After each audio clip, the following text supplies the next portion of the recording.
All right. Do a quick sound check. Check. Check. Nice. Check one. Checking mics and microphones and headphones. I'm jealous of that cherry Coke. Don't be, baby. Shit. I was about to say, that's what Quick Trip's all about. You get like... Probably 89 cents. I was jealous of it because it's going on your lips. Ow. Why? Yeah. Oh, so little time. I'll leave that shit alone. I think Jason was saying you don't have to be if you just stop at QT next time. That's right, baby. Look it up. Glad we figured this all out. Yeah. All right. QT, not sponsored. Not yet. Yeah, right. I'm ready. Are you ready? Yeah. Ready.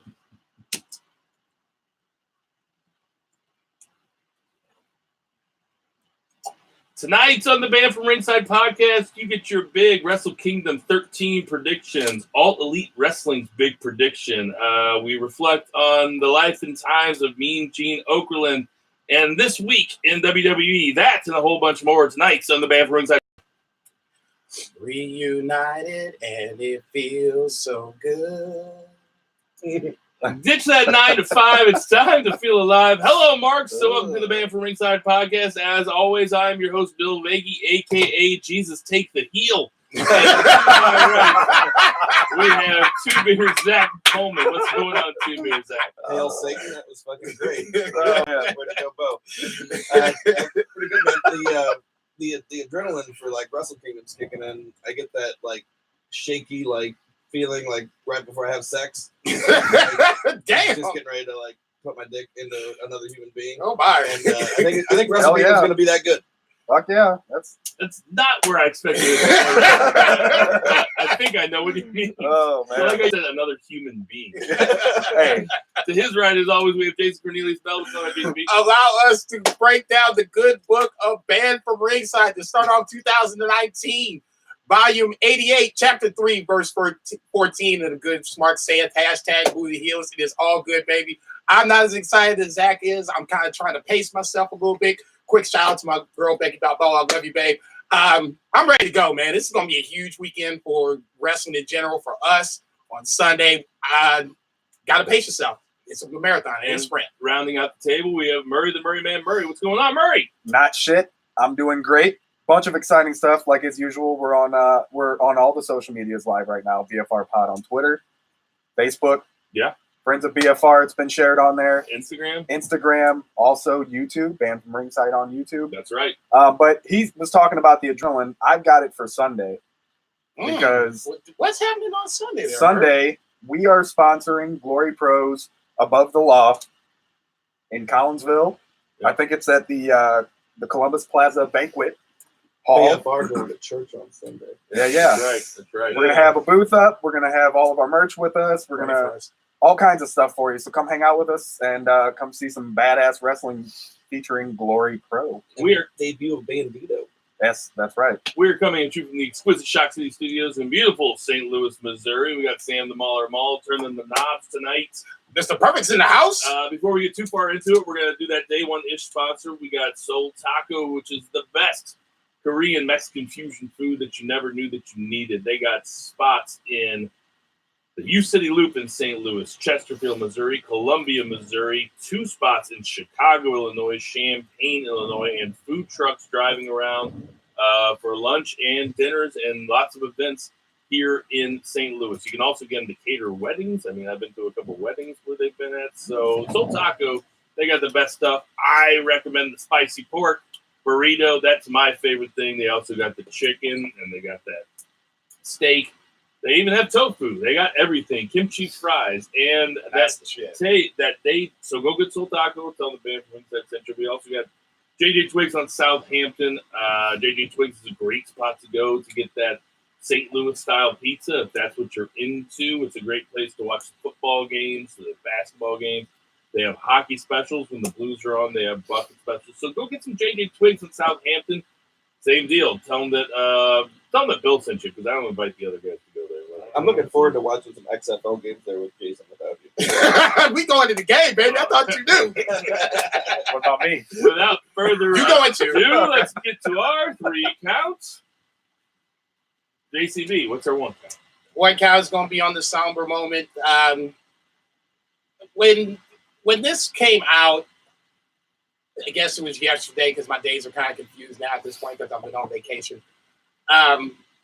It struck me as just like, man, this is just another one of the big pillars of WWE going down, with Mean Gene Okerlund passing on, I guess that was the 2nd of January 2019. It hit me funny because I was just like, man, this is crazy. You know, we just started the year off, and now this is how this year is going to start off with, you know, you taking away the guy that was the backstage commentator, the guy that was the guy to set up any, you know, running storyline. You know, Mean Gene Okerlund is what, you know, the Corey Graves are today, what Charlie Caruso, all the Renee Young, all these people that are doing it now. Jeremy Borash, just going from Impact Wrestling. These guys basically have jobs because Mean Gene Okerlund was the one to start this whole thing up. Even in comedy segments like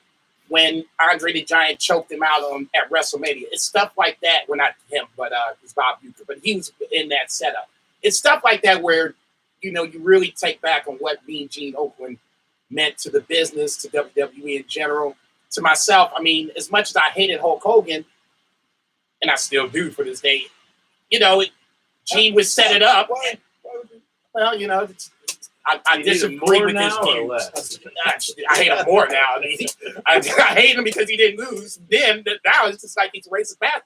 But you know, Mean Gene would always set him up, and then you know Hulk Hogan would come, you know, some Mean Gene, and that's what I take away from it. As much as I hate the fact that I associate one of the most visible memories to Hulk Hogan, that's what it was about. You know, it's set up in a scenario where guys did their own promos and they had to cut, you know, whatever it was just off of what had happened.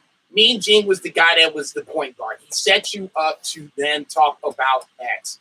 So for me, Mean Gene is always going to be linked to Hulk Hogan, good, bad, or indifferent, and he will be there. For guys in our generation, I mean, Mean Gene is synonymous with wrestling in the 80s and in a lot of the 90s too. Yeah. But I mean, it's hard to imagine. It's hard to think of him without thinking of him standing next to either Hogan, Andre, or Macho Man Randy Savage. I mean, Flair, especially. Yeah, and there was Flair too. I mean, WCW. you can't really think about him without thinking about him next to those guys. And plus, he was so witty. I mean, there were all these. I listened to a montage today of shit that he would say in the moment that was really, really witty and funny. So he will be missed. He was a guy that really got the business too, right? Yeah, he was great. Like you guys said, like a total fixture, but just great head for the business. Super witty. You know, I'll always remember his weekly announcement of Ric Flair, whatever city they were in, as long as Flair was working WCW and he wasn't suspended or whatever. He was calling him down the aisle, and the Mean Woo Gene. And it was like 10 minutes just to get him into the fucking ring and get talking, but that was lovely. And Chris Jericho always calling him Gene Mean, which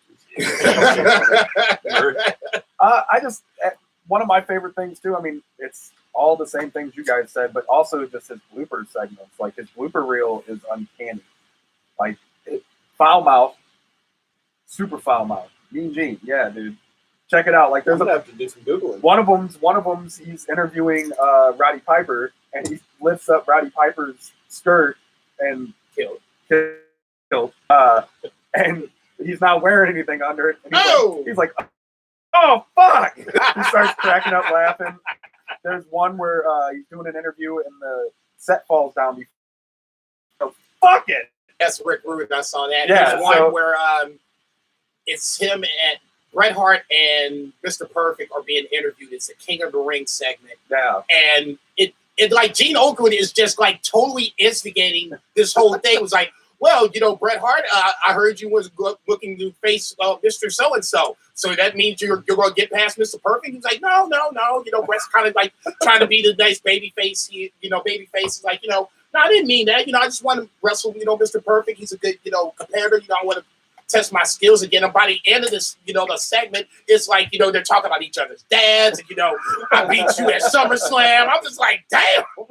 Like, only of the, the announcers and whatever, because he's just got. He was the backstage commentator. Right. That was the guy that, like I said, he was what Renee Young is today, or was up until a certain point. That was Gene Okerlund back in the day. Absolutely. Okay. Anytime you had an interview, Gene Okerlund did the interview. Anytime you had like the backstage promo, Gene Okerlund was that guy. And then when he went to WCW, he just took over that. And it just kind of made him a heel over there for a little while too. For a little bit. He was able to carry. I remember him calling like Sean O'Hare. Is that Sean O'Hare? Is that the right guy? It was like a really shitty tag team. I remember him calling him a prick. And he's like, shut up, you prick. He's like, I know guys that can break your kneecap. And let it be said that I'm sure you're right. He's probably the only guy that could possibly have ever taken the name Gene Okerlund and become so fucking cool. So R.I.P. Mean Gene Okerlund, truly a legend. And without further ado, we'll get to our 2 counts. Look at Wally Pip just jumping right in like nothing's happening. Sam left. We're cool for school. We like which way better anyway. All right, Zach, what you got? So for the 2 count, big news in the wrestling business, we have the official announcement of AEW, All Elite Wrestling. We all kind of assumed that this was coming, but now it is official, and we've got Cody Rhodes and Hangman Page and Young Bucks and Brandy Rhodes being officially part of this, along with Scorpio Sky and what are they called? SoCal Uncensored, that trio. More to come on the horizon. A lot of really cool things coming down the pipeline. We've got a kind of a press conference on the All Elite Wrestling, being the Elite channel on YouTube, I guess, next Tuesday. It's like right down the street from SmackDown. Apparently they've gotten, in Jacksonville, right? Yes. Because that's where the owner of the Jacksonville Jaguars is pumping a lot of money into this thing. And apparently they've had more than a few offers from TV channels. There's multiple television deals. Yeah. Like whether they are, I heard Time Warner today. I don't know if I heard that from like a very good source or not. But I mean, it's actually happening. It's going to be a thing. How big of a thing it is it remains to be seen. But my prediction is the big thing, and it's great for young wrestlers who are talented, guys and girls alike. They're going to get more money from whether it's WWE, ROH, All Elite, MLW, whoever they sign contracts with. Those contracts are going to be better looking and better financially for the wrestlers because there's competition. What do you think, Murray? I'm just excited. Like, one of the things that I took the most out of like the Attitude Era, what I would consider our golden era of pro wrestling, was just the idea of like guys that, especially now in the WWE, there are guys and girls who are not being utilized because it's so swamped over there. There's so much people and so much talent over there. They can't do anything with them, and they're ready. And the idea that they could kind of start swapping a little bit again, and the surprise of who might go where, whole thing like they did with WCW and the whole 9 yards, that's got me all bubbly and itchy for it. Like that's what I'm really excited. Plus, everybody over there is amazing. I don't know. I'm just excited that there's going to be something else on the horizon. Yeah, sure. Well, I mean, when I think about what's the best case scenario for AEW, I think that it's a weekly TV show. I think that they have to have a weekly TV show. I don't think that they can have, I know that. How long is the TV show? 1 hour, 2 hours? I think, I mean, there's so many questions. Like, how many guys are going to be on their roster? Are they going to have a deal with New Japan where they can switch back and forth? Are they going to have a deal with ROH?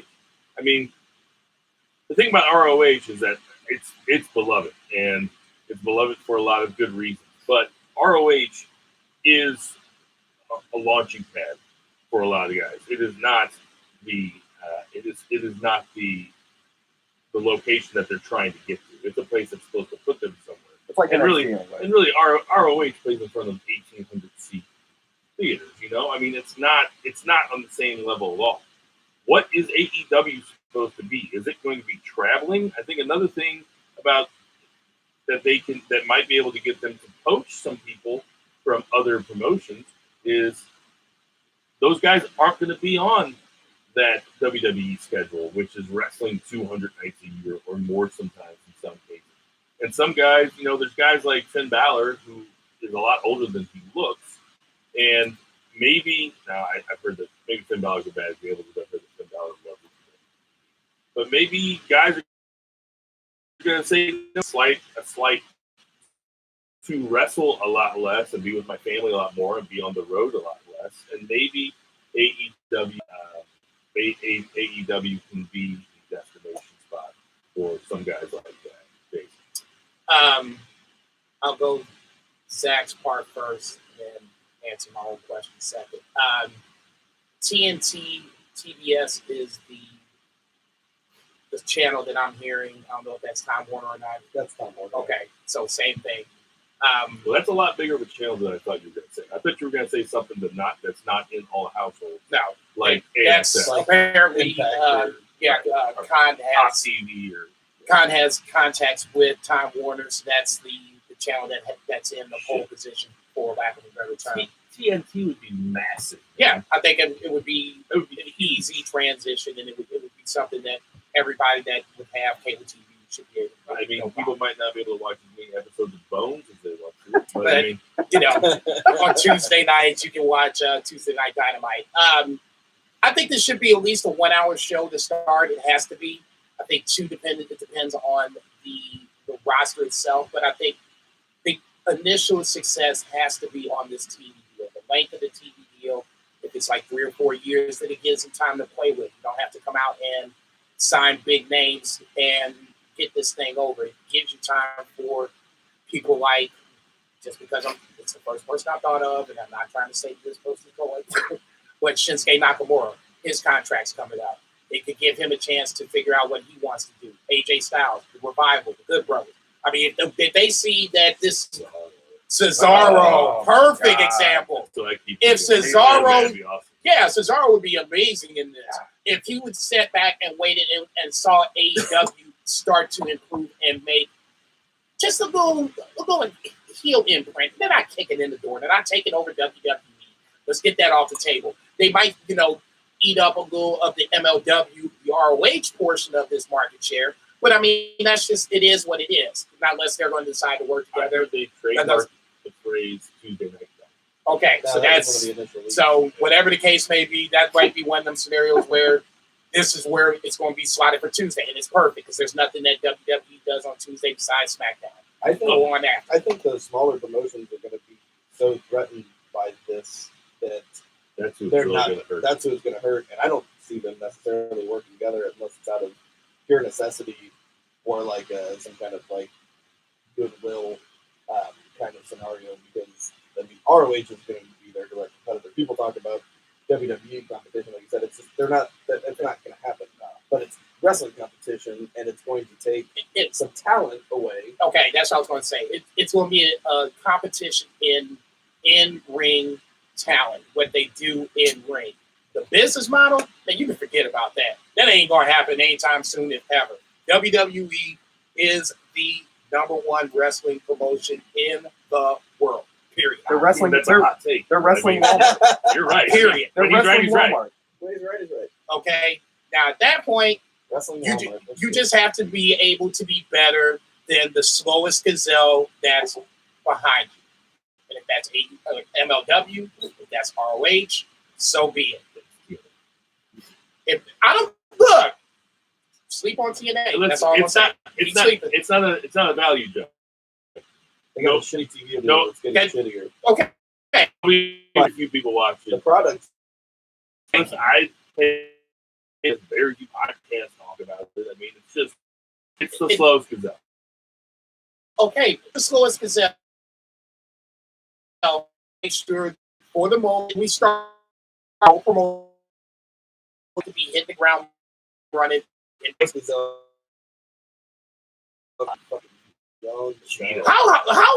of a on a scale of 1 to 10 when this finally was announced on New Year's Day, because I thought you were the first person I thought of. I mean, like, were you like inconsolable? Did you have to be like put in the corner, like quarantine from everybody else just because your boner was so big? Or, I mean, because I know how much you were excited about this. Oh no, I mean it was exciting, but He started. it's a lengthy subject. Oh, there he goes. So yeah, I mean, it was exciting, but if there would not have been all this lead up to it, I think it would have like popped a lot bigger. There's Oh, No pun intended. no way they could have kept it quiet.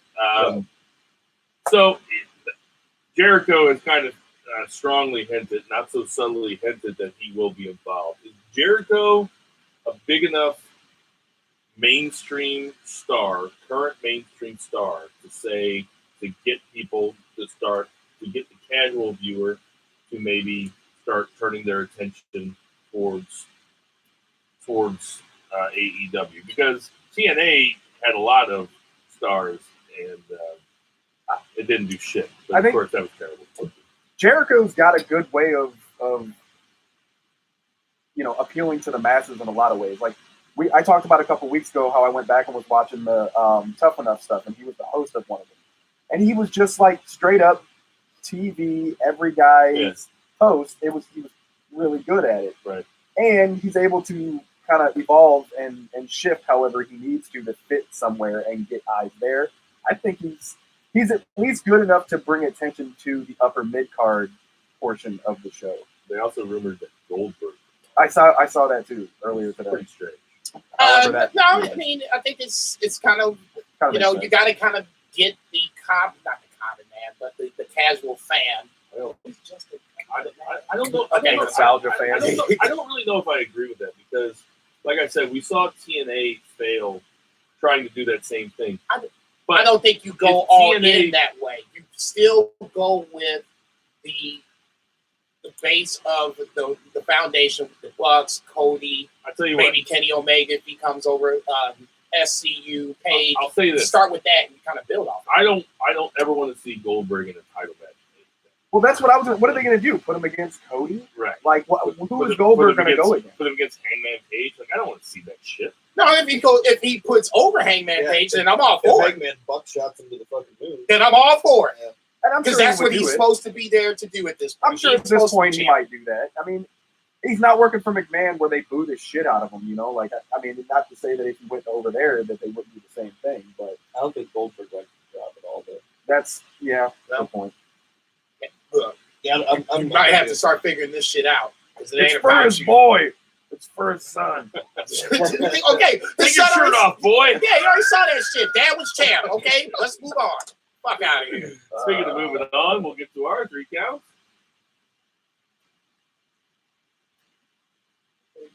No, that's why we're all looking at you. And okay, so we're gonna devote a lot of time to the Wrestle Kingdom predictions, but before we get there, because we want to spend so much time, I know that some of you may have missed some of the goings on WWE TV in the last week because of the holiday, but spoilers everywhere. It had.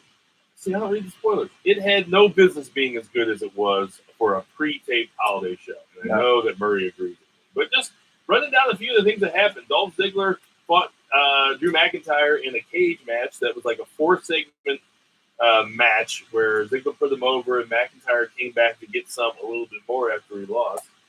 Seth Rollins and Triple H had a really good promo in ring together where Seth Rollins again mentioned Brock Lesnar, wanting Brock Lesnar at WrestleMania, which makes me think that that's definitely on the table. Let's see here. I feel like the unless you're already going to be going to that, but I feel like the match that happened at the end of the night with Seth just solidified the fact that they're probably going to put him in Brock. Because that whole old Seth Rollins thing that they're doing, and he went nuts with the chair for like what felt like 10 minutes against Lashley. Yeah, so I feel like they're probably going to do that or Drew. And 2 other segments that I want to talk about. There was a 5-way match for the number 1 contendership on SmackDown between Mustafa Ali, Samoa Joe, AJ Styles, Brian. Or not Brian. He is the same. Mustafa Ali, Samoa Joe, AJ Styles. Damn. Mm-hmm. Y'all getting ready to make my point. Oh, that's getting ready to make your point. Oh yeah, for sure. Oh yeah, for sure. So having a 5-way number 1 contendership. Randy Orton and Rey Mysterio rounds out your 5, gentlemen. Oh, You're making. Oh yeah. See, that's what I'm talking about. Mysterio. You're just making my point. There was no Rey reason. Mysterio. Okay, the match Rey itself was Mysterio. fine. Rey Mysterio and Mustafa Ali had a really good segment, Mm-hmm. really good segment in the middle of that. That's true. I'm just saying, they usually don't. There's only 2 people that should have won that match, and neither one of them did. Speak on it. Wait a minute. Speak on it. So you're already tired of AJ Styles versus Daniel Bryan? Look, man, if we're talking about There's fresh a shiny starts, new thing that runs in front of you guys. all You you did was give him the rematch. rematch without saying it's a rematch. He wins the Fatal 5-Way. Let's be real for 30 seconds. Who was realistically going to win that Fatal 5-Way outside of AJ Styles? AJ Styles, but it's still nobody outside of AJ Styles. Okay, thank you. But it's still better than half the shit that they've been putting out, and it was a New Year's Day show. They don't do that shit on New Year's Day. Don't compare it to Raw because Raw is consistently worse than SmackDown, and B, more importantly, it doesn't. SmackDown is always consistently good. So just because it's a little better, we change the people. But you still have Rey Mysterio. You still have Randy Orton. You have Samoa Joe. I mean, Samoa Joe hasn't been even relevant since he walked in the door. So all of a sudden, you're going to put guys that nobody cares about. He hasn't been relevant. Don't start. Since the WWE, since he came into WWE, he's lost to, let's count it, AJ Styles. He lost to Brock Lesnar. Outside of that, he's had some bullshit fucking... Hold on. So Jeff Hardy. So to be relevant in the WWE, he's got to win. To me, yeah. There's only 3 belts. So Hey, everybody's got to win. Kurt Hawkins is pretty over. I mean, everybody fucking loves When AJ you Styles. AJ lose Styles. to Jeff Hardy, there's a problem. I was going to make this quick. Just put the dad hand down on the table. And Becky Lynch and John Cena had a really good segment. Everybody does so. I can't see me to John Cena. I mean, come on. Oh, now wait a minute. That's not a great use of John Cena. Have John Cena come in there, then have Becky Lynch come in. For Almas and De Vega to go down, no. I grab 2 jokers from the back. I don't give a rat's ass who it is. So there's 2 ways of looking at that. Either that can give some shine to Almas and Vega, or that's burying them. And you're going to go with that's burying I didn't them? say it was burying him. I just said you could do with somebody else. For Zelina Vega to tap out to Becky Lynch is a burial of Almas. Then Get the fuck out of No, here. it has That's nothing to do with Almas because Almas didn't have anything to do with the end of the match. The problem is, if you want to do it, let's do it right. John Cena ain't gonna be here around long, so let's have him go down to Almas. That makes fucking sense to me. I ain't give a shit about Zelina Vega. She's hot, but that don't mean shit to me. I know. That's why Becky Lynch went over her. Okay, and why even have that match? If you want to do it, do 2 separate matches. You can have Becky Lynch whoop on Zelina Vega. That's fine. I don't give a shit. But then you can have Almas look good against Cena. And then have that as a separate match. Have him go over and everybody wins. You get Becky Lynch to rub. I can. Thank you. I should. I should. I'll do it first. I think we just condensed all of the general angst about WWE into a nice little 5 minutes. Oh my god! Just shitting on my point. You didn't even let me get through my point. You want to go back to your point? No, I want you to let everybody know about our sponsor. I'm trying to get back on point. 3453 Southampton, part of our Southampton Mafia. They just changed the hours. They are permanent hours now. From this point on, they're closed Mondays and Tuesdays. Then from 11 to 8 on Wednesday, Thursday, and Friday they are open. Then Saturday, Sunday is from 8 to 2. Go in, check them out. Tell them JCB sent you. Do not, just because my views on WWE make it a little harsh. Yeah, not take that. JCB was yelling about him. They got a great burger, though. They have a great burger. Killer burger. Yeah, I saw the other day they were doing a burger challenge. It was Max and High Point and F&B. And if you're in that conversation, you're fucking doing great. That's exactly right. Yeah. But, I would have voted for F&B. Well, yeah, I was going to say, I'm biased as hell, so I'm not even going to say that. Well, the other two aren't. So there you go. Go check them out. 3453 F&B Eatery. Tell them banned from ringside. So we'll go that route. Right here. Man. All right, so we're going to spend the last half of the show previewing Wrestle Kingdom 13, which is a very exciting event. that is coming up. It's going to start here in about 7 hours. So unless you're listening to this Thursday night, but we have to talk about it because it is one of the biggest events on the calendar. So it's the Super Bowl, damn it. I want to know, what match are you looking forward to? Shit, the first one. Ibushi versus Will Ospreay. That's how you gonna start this shit off? I can't believe they're doing that. That's how you gonna start this shit off. That shit to me is crazy. That's how this. Oh my god. Well, there is a pre-show match. Yeah, I guess. Yeah, But still. So we're not going to make these official predictions. No, I just want to see. But we can go through. We can go through and give our predictions. Sam, we won't ask you to participate in this one because you've never heard of any of these people, and your notorious bias against Sam can't even defend himself. You want to defend yourself before we start, Sam? Nah, he's over there nodding. Yeah. I'm just kidding. I'm just kidding about Sam. That's not even so, nice. Ibushi versus Will Ospreay. So, what are we thinking for this one? JCB.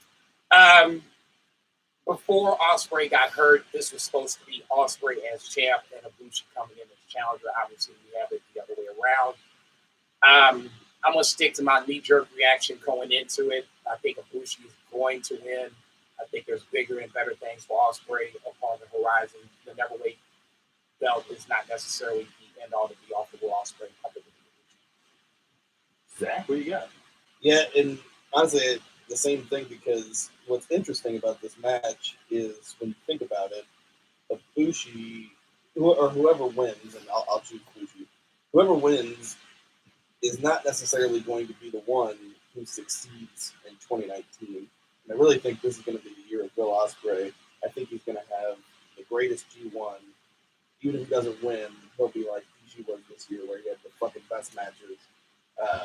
So we'll see how that plays out. You know, there's a lot of stuff going on in 2019. So even though Ibushi wins the title, this is the year of Will Ospreay. So are you calling that right now? You're calling it for the year of Will Ospreay. Year of Will Ospreay. Okay. 2019. Okay. But you don't see him winning the G1.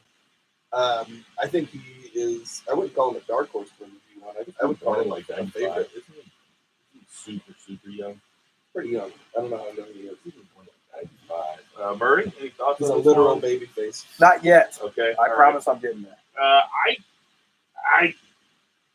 I have to see Kota Ibushi retaining this one. I don't think that they're going to take any, unless they want to take the belt off him now, just so he can chase the title after this one. But I got to think that they're not going to have. I got to think that Kota Ibushi will win. They've hot shot this belt it's been back and forth. Yeah, I was going to say that the little I've watched it is this is the one that they don't really worry about who has it for an extended period of time. They can take a look at Goto and Tai Chi. Yeah. All right, the match is. Don't say that a little bit. Don't say it this early. But man, Ishii versus Zack Sabre Jr.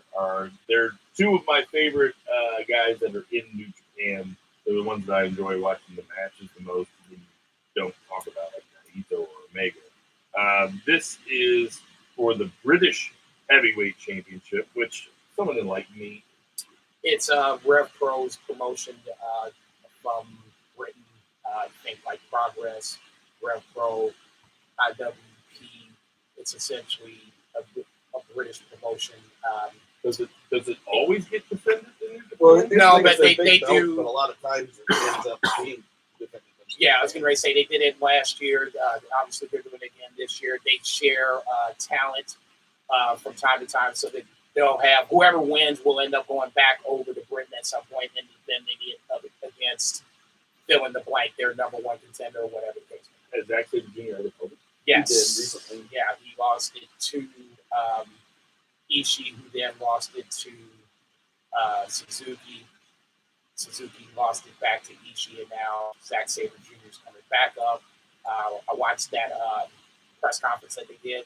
They just did the belt redesign, sweet looking belt. As long as I have the mic, I'll go ahead and start.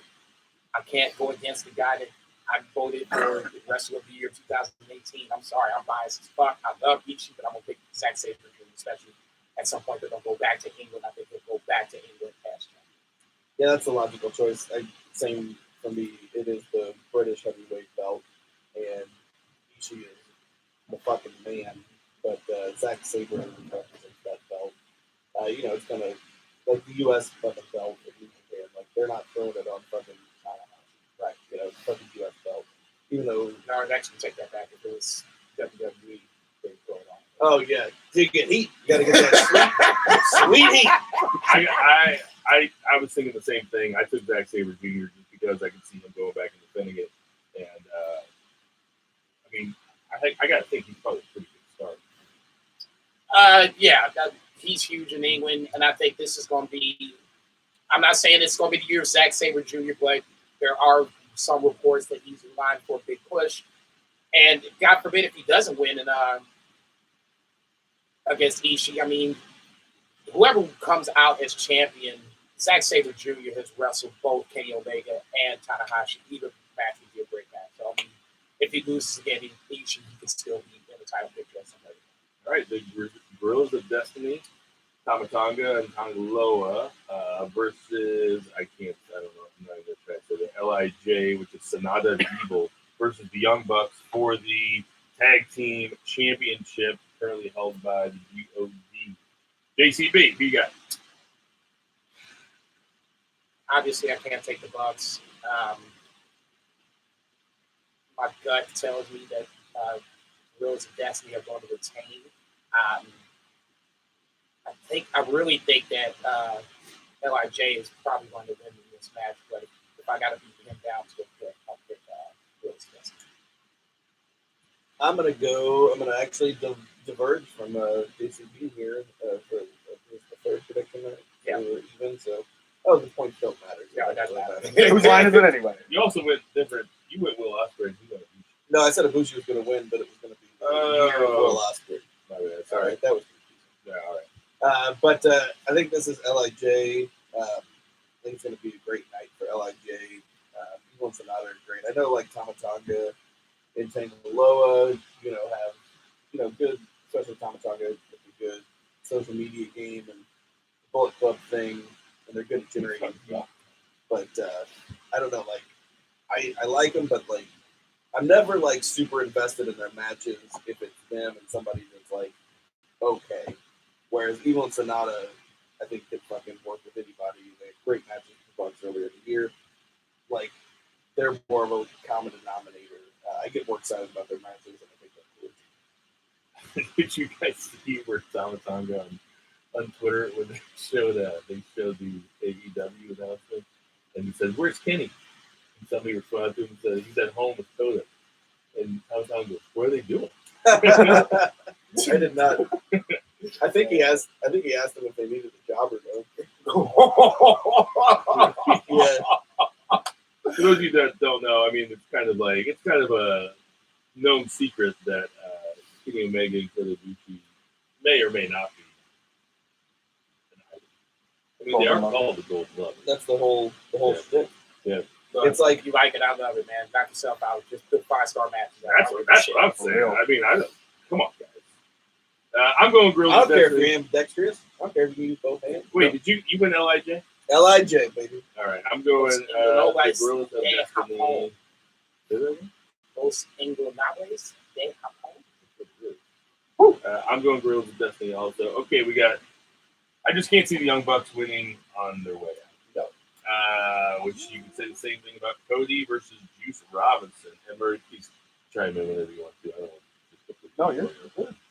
Cody versus Juice Robinson. I would have to think the same thing. I gotta say, Juice Robinson is going to go over. This is a good story because Juice hasn't beat Cody, and it has been a good setup. Juice was a dusty kid. He's one of the best promos in the industry, and for him to go over Cody, who's been very, very well protected in New Japan, if you think about it, he's not lost to many people except top guys, and he's had a really great run. I think this is Juice's time. I'll obviously piggyback on that. I'll kind of take something you said and spin it a different way. Juice Robinson's first title run, I'm going under the assumption that he's going win this morning. It kind of was an abrupt title run, so I think this might be a chance to kind of reestablish him as a mid-card star that I thought he was going to be. But I guess the bigger point I was going to make is that Cody Rhodes is taking some heat about being executive VP for AEW. This is one of those times where I think, and going down the line, I'm just going to assume that this is going to be the same line of thought. Yeah, he's this big star, but then he's going to have to put other guys over because at some point it's not going to be about Cody Rhodes. It will be about the Juice Robinsons, the Hangman Pages, the guys that are behind him. He's not the greatest technical wrestler, but he's going to tell a great story. He's going to get Juice Robinson over. So this is going to be an example of what I think is to come with him, with the Bucks, guys that are going to be in that executive portion of AEW. They're going to have to put the next group of guys over. Look for the start tonight. Juice takes off Cody. What's the heat that Cody takes for being executive? Well, because it puts him in charge. So now everybody's so worried about, back in the WCW days when, you had Kevin Nash, Scott Hall, and Hogan basically calling the shots.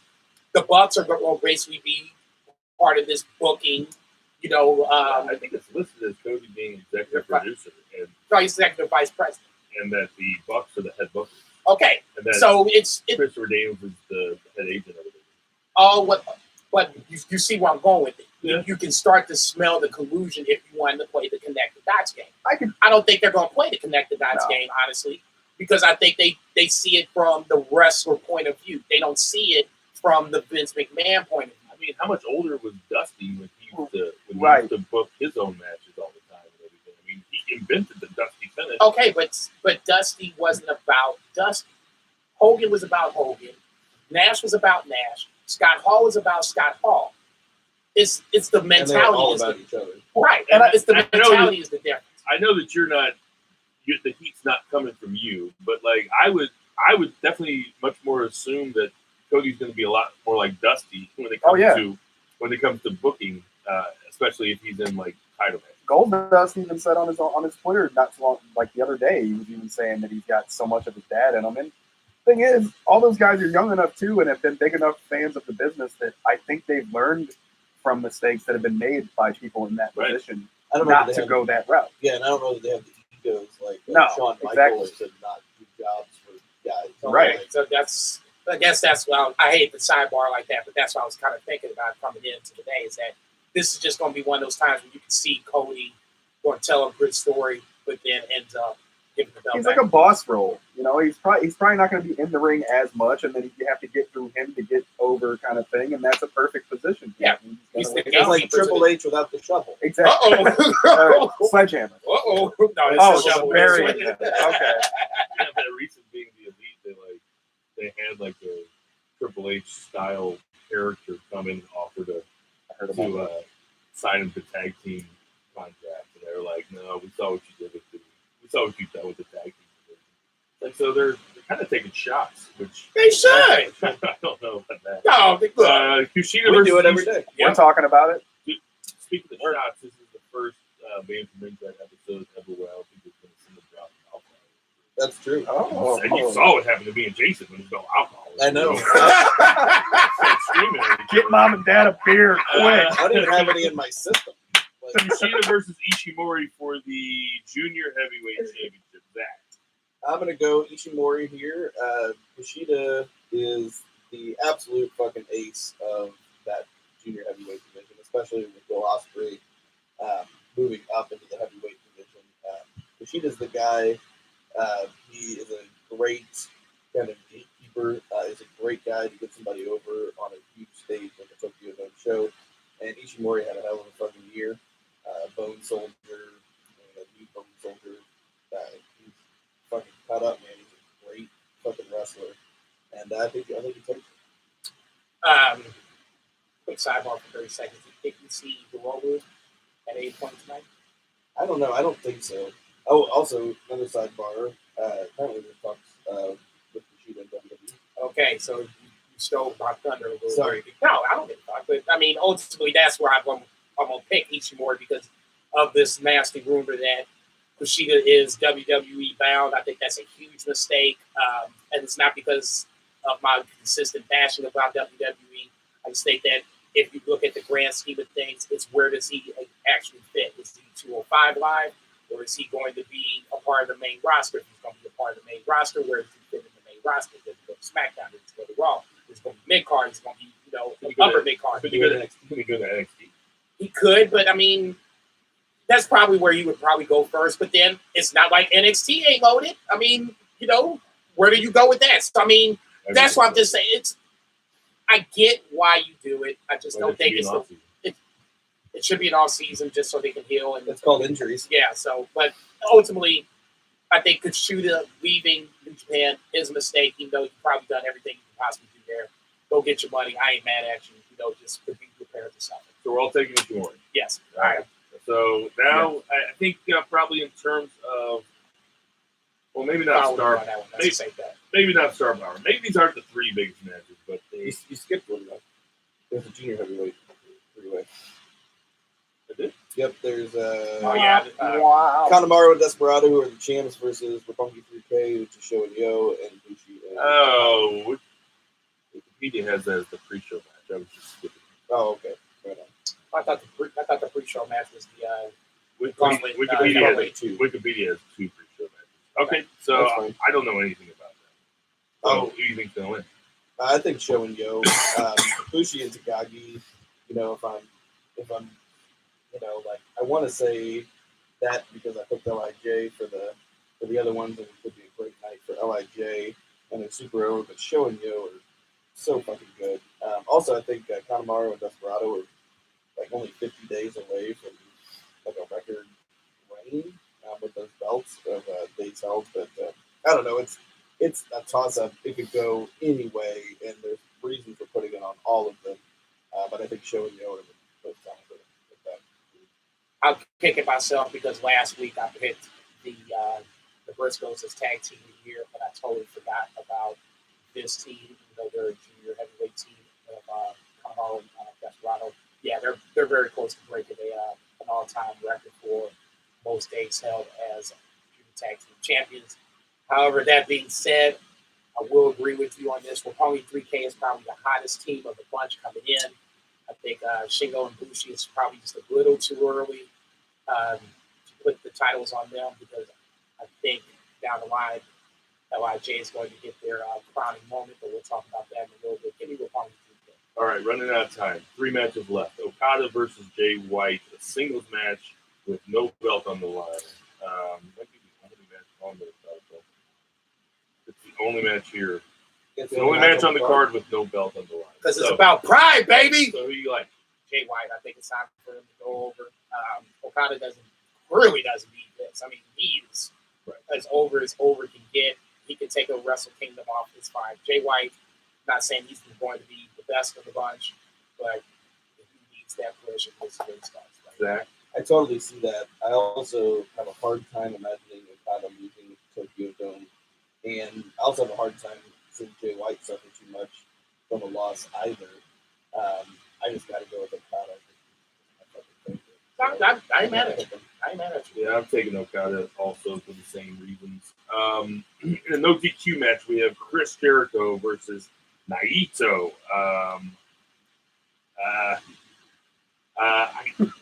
Yeah? I gotta take Naito. I mean, Jericho won the first one, right? Yeah, that's how we got in this situation. Right, that's how we got the Intercontinental Champion. 14. So who you got? No, it was a long time ago. Yeah, I got Naito too. I can't imagine them continuing to put this Intercontinental belt on ice. I can't imagine Naito taking another loss, especially with Tokyo Dome. Yeah. I agree. I think the no DQ just adds a little bit of kerosene to this hot fire, but yeah, I just, especially if Jericho's going to go to AEW or to Impact or wherever the hell he's going next, it's just a good time. The whole reason he went over in the first place was to put Naito. Yeah. I can't imagine, it's funny that they do a no DQ because the first match was a total fucking brawl. Brawl, yeah. It's not like they fucking disqualified anybody that match. All of Jericho's matches in Japan have been really messy. I'll take it one step further. I don't think it started off that way. It just kind of developed that way. I think he's just differentiating himself. Right. This is the Raw Chris Yeah, Jericho. I think he's saying, a lot of this card might look similar to each other. I'm here to throw a change up into a big match. into a card Japan. itself and into Chris Right. Jericho. Plus, and New Japan, Chris and Jericho's not going to be wrestling like Tanahashi anyway. So, and finally, for the heavyweight belt, we have Omega versus Tanahashi. I got Omega. No reason to put it on him after that long build with that four I match. think there's a perfect reason to take it off of him. His contract's up at the end of the month. I mean, So who you taking? for this episode, I would still take Kenny Omega, but I would not be surprised if he loses before his contract is up. New Beginnings of Sapporo is at the end of the month. I think it's 27, 28. I think he wins here, but I wouldn't be surprised if he loses at the end of the month. Here. I actually have Tanahashi for the same reason. There we go. You guys said. There we go. I because of Omega's contract ending and also just the fucking amazing year that Tanahashi's had, and he's the fucking ace. Omega does not get hurt losing to Tanahashi. Tanahashi wouldn't get hurt losing to Omega either, but I think it'd be a really cool story. I think that's a cooler story than Omega, even though Omega's a younger guy. Now, if Omega is still wrestling in New Japan in April, WrestleMania weekend, that belt's going back on him at Madison Square Garden. All right, give me your match of the night. Ibushi Match of the night prediction. I would stick to my guns. I'm gonna say Ibushi Ospreay is starting this off. I was gonna say Ibushi Ospreay, but because you guys say that, I'll go way out there. You guys never see this one. Omega Tanahashi. Yeah, there you go. Way Wait, step out of that branch I there, think buddy. that one could be kind of cool. Right here, Sam, please. Okay, guys, we got birthdays this week. We got that's last week's birthdays. Jim Ross, good old JR, is 67. Speaking of AEW. Canyon, R.I.P. Who better than Canyon? Would have been 49. Chavo Sr., I believe he's passed away. It would have been 70. I think it's fine. The Gobbledygooker? No, he was no. That wasn't Gobbledygooker? Oh, no. Chavo Guerrero? No, not He Chavo. was Boogie. That was, no, sorry. Give him a segment off. He just right back in. Bushwhacker Luke would have been 72 if he's still alive. Sorry about that, Luke. Bad Luck Fale is 37. Definitely live. Chris Masters, the masterpiece, is 36, and Ruby Riot is 28. Hey, everybody, we know there's a ton of podcasts to listen to, so we appreciate you taking the time out of your week to listen to ours. For Soul Taco, check. For JJ Twig in Southampton, check. For F&B Eatery on check. Southampton, for Shock City Studios, check. Sam the Mauler Mall, That's the perfect check. Murray the Murray Man Murray, check. Vice. Whoa. Happy New Year, baby. To be exact, Pullman, Jason Check. Cornelius Bell. I'll see I y'all am Billy tonight, baby. Baggy, and everybody boo the heel. Woo!